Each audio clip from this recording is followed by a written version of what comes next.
There she is, the rare 3-star Golden Eagle. Is there any other game that looks as realistic as Red Dead Redemption 2? Yo, what is up, guys? Welcome back to the channel. I'm RJ.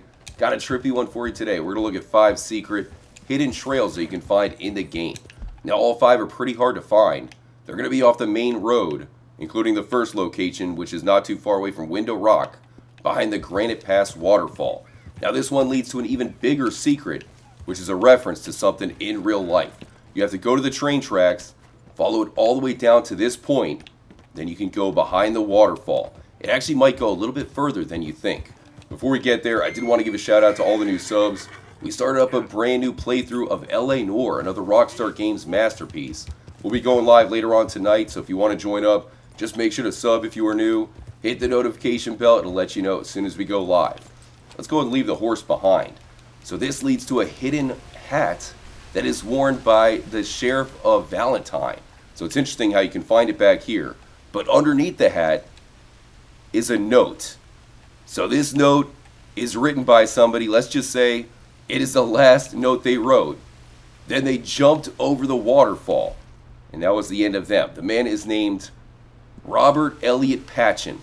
It is a reference to a real person named Sam Patch, who also fell over a waterfall. So it's a pretty cool reference. I did not know that. Another secret that you can find right here in Red Dead Redemption 2 on a hidden trail. Now, if you do go back to the camp, you'll get some strange comments of people thinking you're trying to dress like the Sheriff of Valentine. So if you keep taking the trail all the way around, it's actually a shortcut to get back up to the top. Otherwise, you'd have to go all the way around. But you can keep following the trail, climb up some rocks, and it'll lead up to the bridge, which is right over the waterfall. So this is one of the shorter hidden trails that we'll look at here in the episode, but I figured we'd start off with a quickie. Do me a favor, hit the like button, it really helps out the video. I'll meet you at the second location in the Grizzlies. So here we are next to the Inn in Amberino. Right off the road, you're going to find a hill. It's a little bit hard to tell, but you can climb it all the way to the top. You're going to find a jump. You have to clear the jump to start the trail, and there's 2 different treasure locations on the one path. So here's the jump right down here. Be very careful, because if you fall down, you have to go a long way to go all the way around back up without your horse. I have fallen down quite a few times. Put your Tomb Raider skills to the test. You have to slide down, then go back up, then slide down again to find a hidden campsite. Now the campsite has been abandoned. It makes me wonder who was there. There's mountain climbing equipment, a sleeping bag, a backpack. Seems like somebody knew what they were doing. But you can find some cash, some money, so it's a good location to find early on. But don't fall down quite yet. You can keep on going to find a nest.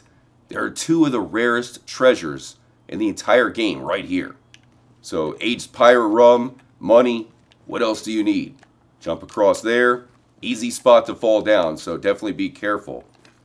Then it goes back up. You can see the path does go to the left. So you're going to have to fall down. I'd recommend jumping before you fall. Arthur has a tendency to fall on his face. Jump up here. We're not too far away from the end. This is actually one of the best views in the game. So if you come here and online, it makes for a really good picture location for you and your posse.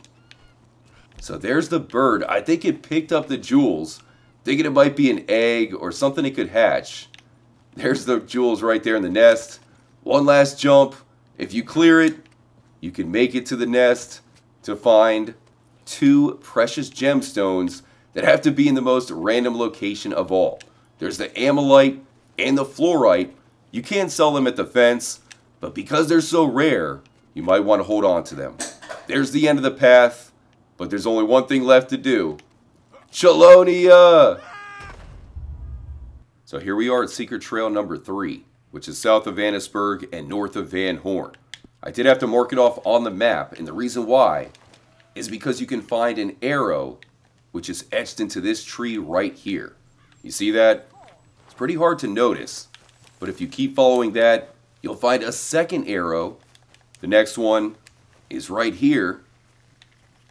Keep going further west. Eventually you'll find another arrow, but this one points in the opposite direction. You see how it kind of cuts to the right. it's going to lead you to a very well hidden grave. But it's not just any grave. It is the grave of somebody who has a treasure. So there it is. If you look closely at the cross, it says Bennett. So that is one of the Bennett brothers. Let's take out the Bennett brothers newspaper scrap, which tells you they were fighting over gold.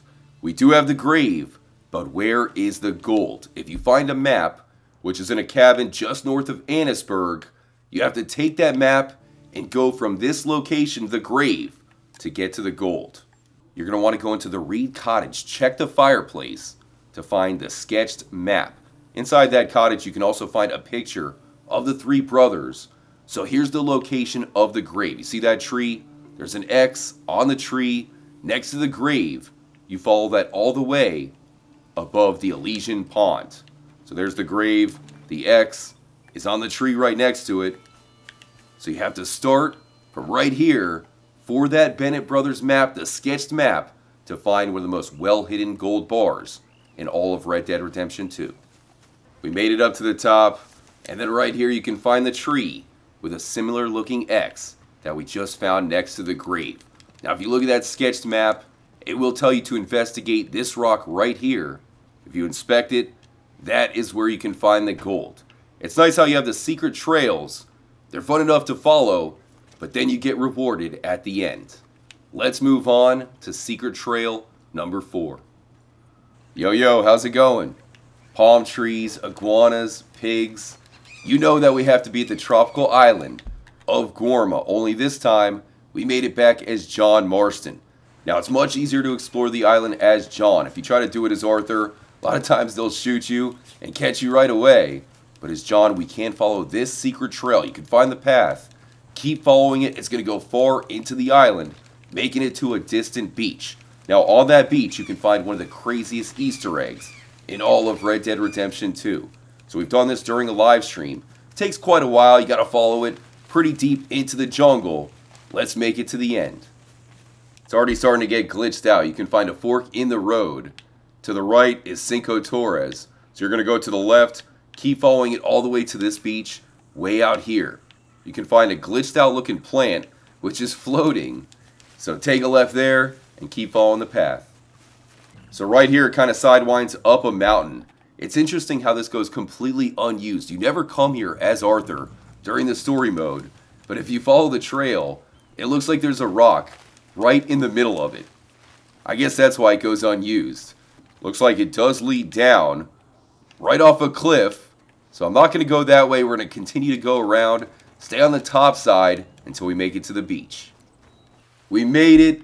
This is where you can find the Terror of the Deep. It's all the way out here where Rockstar did not want us to go.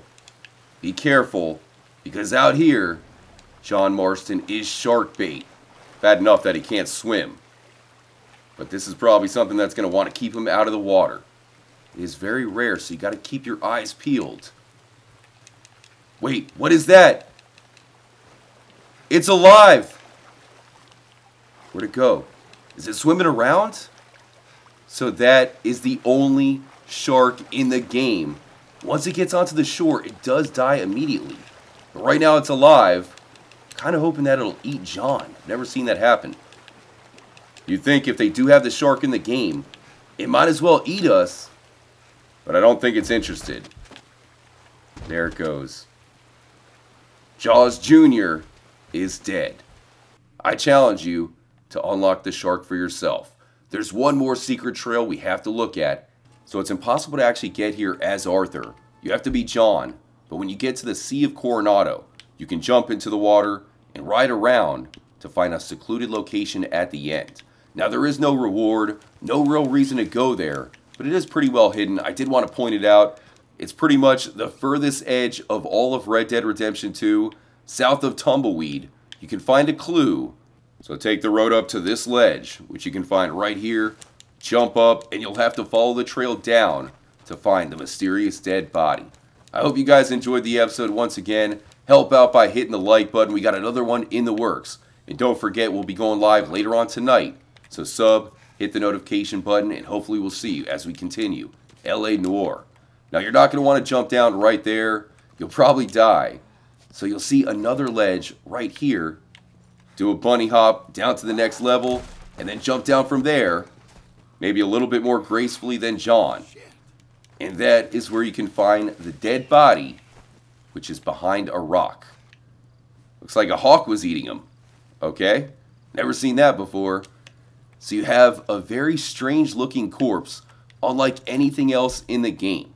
When you inspect the document, it's a letter to Brother Rodolfo, an old letter from 1797.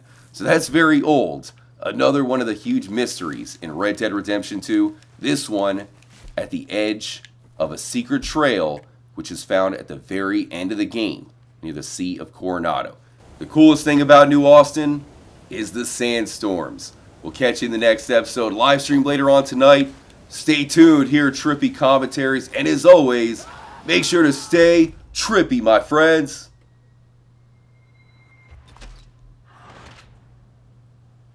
Y'all come back now, you hear?